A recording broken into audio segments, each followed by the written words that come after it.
you use one tortilla, spread that with some fresh cheese, add a little bit of onion, a little bit of fresh paprika, some fresh coriander leaves, some black pepper, and add some turkey slices on top of that.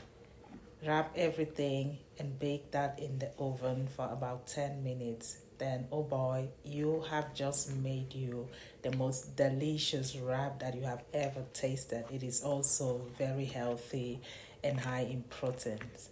I will be making this some more times because this is the most delicious wrap I have ever tasted, to be honest. So good. Look at all that turkey, so high in proteins. You have to try it.